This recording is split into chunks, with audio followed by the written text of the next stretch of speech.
जे मथा बिजली के खिलाफ एहतजाज करण ते लठियूं वसायूं आहिनि। हर ईंदड़ ॾींहुं तव्हांजे लाइ ॾुखियो थींदो।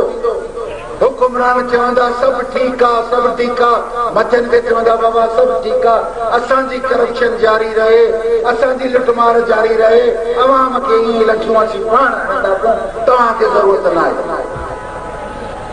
चवंदा पर चवंदा आहिनि बाबा सिंध गिदड़ कन खाधी आहे। सिंध खे को गिदड़ छा सिंध गिदड़ न खाई रहिया आहिनि? छा सिंध के गिदड़ न त खाई रहिया आहिनि? सिंध गिदड़ खाई रहिया आहिनि ऐं चवनि था माण्हुनि खे चवनि त तव्हां ख़ामोश रहो।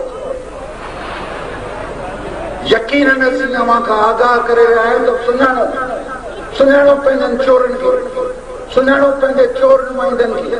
असांजे दोस्त रोशन ॿुधायो त बाबा जिते बारदानी ते बि खे बि विकिरो कयो।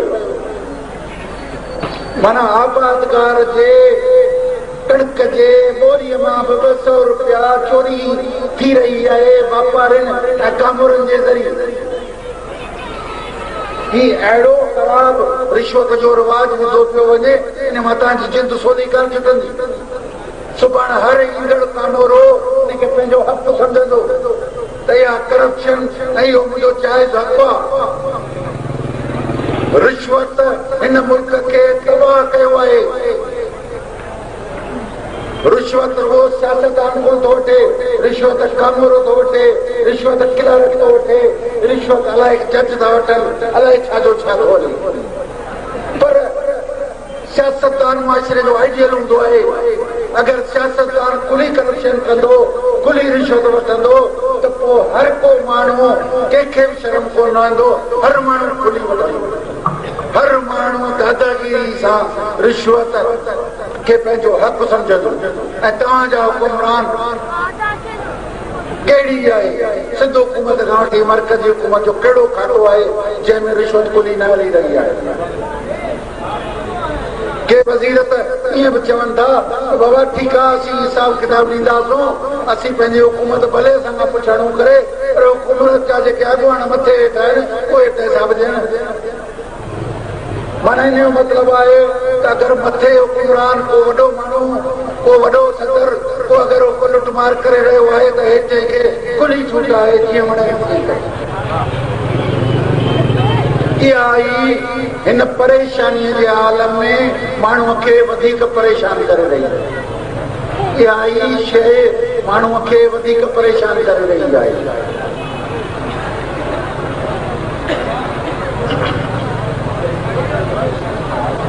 उनजे लाइ असां सिंध जे तमामु समझदार माण्हुनि खे था चऊं। उहो असांजो तकरीरूं ॿुधी हा असां ॾाढी ॻाल्हि सुठी कई, ॾाढी ॻाल्हि सुठी थी, भली थी, ॻाल्हि सच था चवनि, पर जेॾी महिल वक़्तु अचे त पोइ वरी उन्हनि मौक़े परस्पर उन्हनि ज़ाती ख़्वाहिशुनि, ज़ाती लालचुनि, उन जे बुनियादनि ते तव्हां पंहिंजो हक़ राय ॾेई या वोट जो इख़्तियार इस्तेमालु कंदो त पोइ तव्हांजी क़िस्मत तब्दील न थींदी।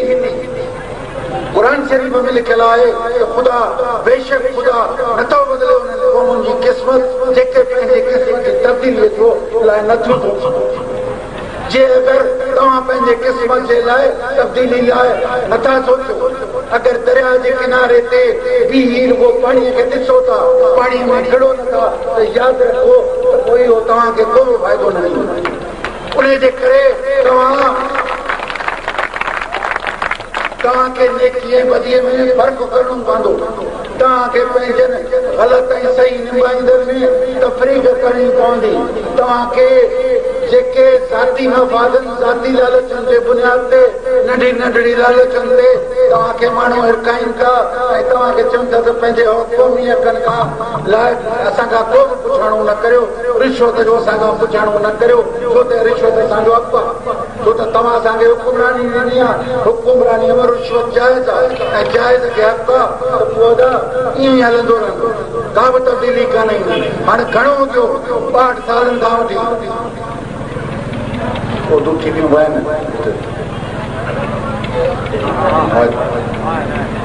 अगर हम ये कहते रहे कि जो होता है बस ठीक है, चलती का नाम गाड़ी। अगर चलती का नाम गाड़ी है, अगर हम अपनी किस्मत तब्दील नहीं करना चाहते, हम इसको ऐसे ही रहने देते हैं, करप्शन को जायज करार देते हैं, तो याद रखो आपके बुनियादी मसाइल नहीं होने हैं, आपके कभी मसाइल हल नहीं होंगे। आप नेकी और बदी के कुव्वतों को अलग अलग नहीं करोगे, उसमें हलाल और हराम की तमीज आप नहीं करोगे, तो याद रखो ये हलाल, ये जो आपके ऊपर हराम मुसल्लत है, आप सबको हराम कर देगा, आप सबको हराम कर देगा, आपकी तमाम नुमाइंदगी को हराम कर देगा। याद रखो नेकी और बदी की कुव्वतों में आपको डिसाइड करना है कि आपको नेकी की कुव्वतों के साथ खड़े होते हो या बदी की कुव्वतों से। बदी की कुव्वतें इस मुल्क में 62 साल से गालिब हैं, वो रिश्वत सतानी, वो करप्शन, वो गलत काम, तमाम जो काम गलत होते हैं उसकी निगरानी करते हैं और आपको छोटी सी कीमत में, छोटी भीख की सूरत में आपको कोई चीज देते हैं।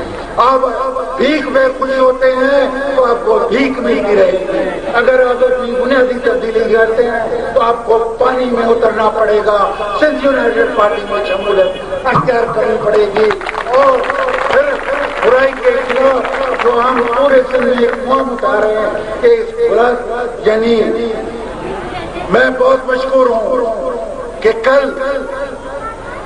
18वीं तरमीम के खिलाफ हमने कॉल दी थी कि 18वीं तरमीम, उसमें बहुत सी अच्छाइयां भी होंगी, बुराइयां भी होंगी, लेकिन सूबाई खुद मुख्तियारी के हवाले से कोई अच्छाई नहीं है, जिसकी का ढोल पीटा जा रहा है बार बार कि ये हम ये कर रहे हैं, वो कर रहे हैं और इससे बड़े सूबे खुद मुख्तियार होंगे।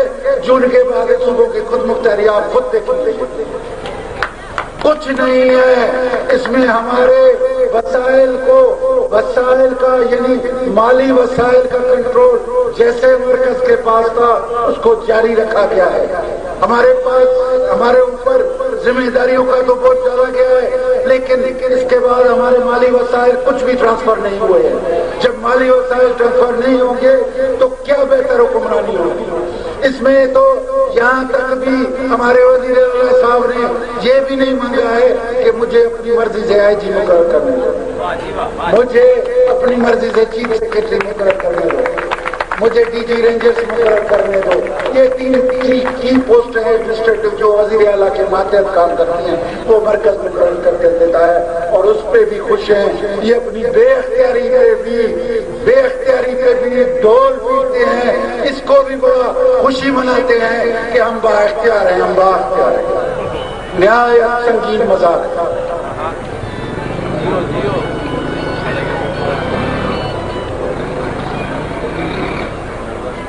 असांजे दोस्तन मुझे ख्याल में हसन बबर जे काई सो काफ़ी ॻाल्हियूं कयूं खानदान जे हवाले सां। आऊं तव्हांखे थोरो अर्ज़ु कयां, असांजे पार्टी जो ॿियो बि नारो आहे त कालो कीअं ते कहिड़ो था, कालो कीअं ते कहिड़ो था, अॼु को उजरो सिजो बार। असीं पंहिंजे वॾनि जूं ॻाल्हियूं तव्हांखे ॻाल्हाए तव्हांजे लाइ कोन आया आहियूं। अॼु तव्हांजा जेके हालात आहिनि, तव्हांजूं जेके परेशानियूं आहिनि, उन्हनि जे लाइ रस्तो तव्हांखे ॿुधाइण आया आहियूं, रस्तो ॿुधाइण आया आहियूं। तव्हांजे मसइलनि खां तव्हांखे आगाह करण आया आहियूं। रुॻो तव्हांखे था चऊं त पंहिंजो शर्म लाहियो, पंहिंजे वोट जो हक़, पंहिंजे क़ौमी मसइलनि जे लाइ, पंहिंजे इज्तिमाई मसइलनि जे लाइ, पंहिंजे पाणी जे मसइले जे लाइ, पंहिंजे मिल्कियत जे मसइलनि जे लाइ, पंहिंजे लाइ उन लाइ इख्तियार करियो। ही जेको सो बार बार नंढड़ियुनि लालचुनि ते तव्हां जेका था कयो, इहे तव्हांखे ठॻींदा रहंदा ऐं तव्हां गुमराह थी वेंदो। वरी हिकु भेरो तव्हां सां ठगी थींदी, वरी केतिरा लाश तव्हां वटि कजी ईंदा जिन पंहिंजे लीडरनि जी चङाई कान कई।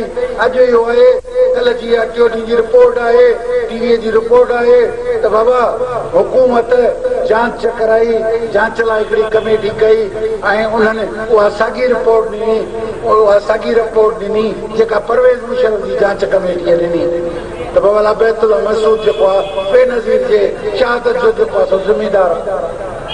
पोइ तव्हां में परवेज़ मुशर्रफ में फ़र्क़ु कहिड़ो थियो? अक़वाम मुत्तहिदा खां जेका तव्हां करोड़नि जी रुपया ख़र्च करे जेको आहे सो तव्हां जांच कराई, उनजो नतीजो छा थियो? माना 2 साल अवाम जा विञाया, पंहिंजा विञाया, पंहिंजी पार्टीअ जा विञाया। जेका पंहिंजे लीडर सां इंसाफ़ नथी करे सघे पार्टी, उहा तव्हां अवाम सां कहिड़ा इंसाफ़ करे सघे?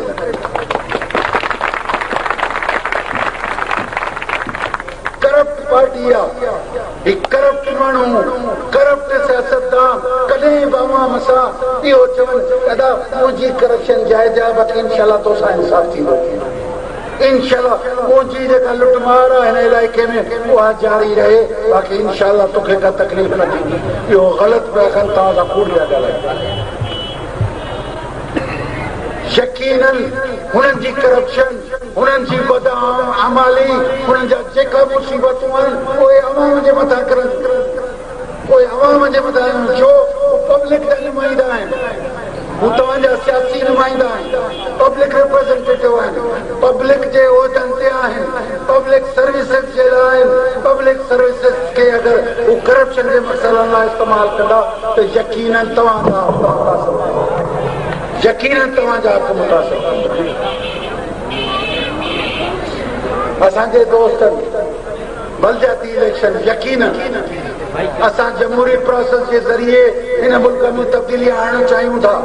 असीं चाहियूं था त सुठनि सियासी माण्हुनि जी चूंड थिए, सुठा सियासी क़ौमी कारकुन नौजवान हिन सियासत जे मैदान में समाजी ख़िदमत जो जज़्बो खणी हिन में इन्वॉल्व थियनि। ही पंहिंजूं घटियूं साफ़ कराइनि, ही पंहिंजूं नालियूं ठहिराइनि, ही पंहिंजा बिजलीअ जा मसइला, पोलनि ते बि बिजली न आहे उते स्ट्रीट लाइट्स हणाइनि, ही माण्हुनि जे मसइलनि सां जुड़नि, ही माण्हुनि सां जेॾीमहिल बि पुलिस जी ॾाढ थिए थी त ही तव्हां सां गॾु हुजनि।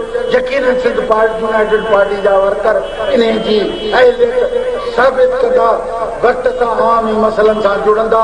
अॼु तव्हांखे गुज़ारिश आहे त मुस्तक़बिल में असांजी पार्टी, असांजे नुमाइंदनि जे असांजे नुमाइंदनि खे चङो सम्झी तव्हां अगरि अॻियां कयो त यकीनन हिकिड़ी बहितरीअ जी शुरूआत असीं कोन था कयूं। जीअं चवंदा आहिनि त इनशाला असीं ईंदासीं पेरिस करे सघूं या न करे सघूं, पर तव्हांजी घटि में घटि तकलीफ़ुनि में इज़ाफ़ो न कंदासीं, तकलीफ़ुनि में घटिताई कंदासीं। महिरबानी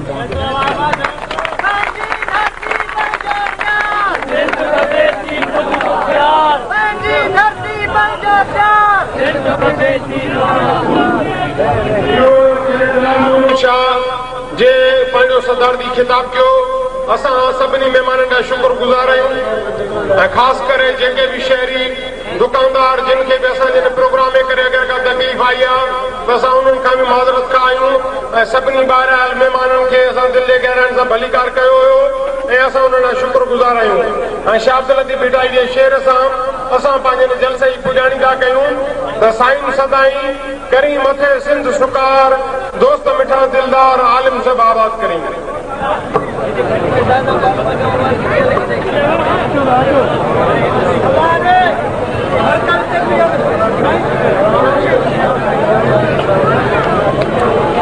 अब सभिनी वॉलंटियर हज़रात खे गुज़ारिश आहे त स्टेज जे भरिसां पहुचनि ऐं साईं सभिनी महिमाननि सां मिलंदो, लेकिन स्टेज ते महिरबानी करे रश न कनि ऐं गोड़ न कनि। वॉलंटियर हज़रात खे गुज़ारिश थी कजे त अची स्टेज जा इंतज़ाम संभालनि।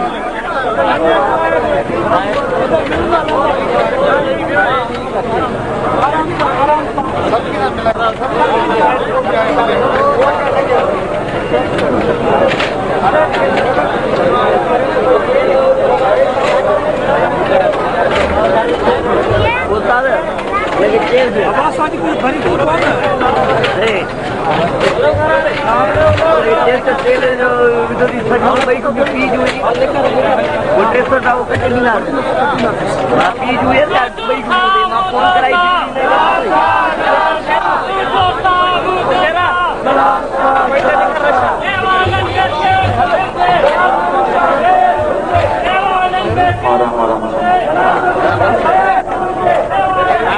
लाइन रखनी है।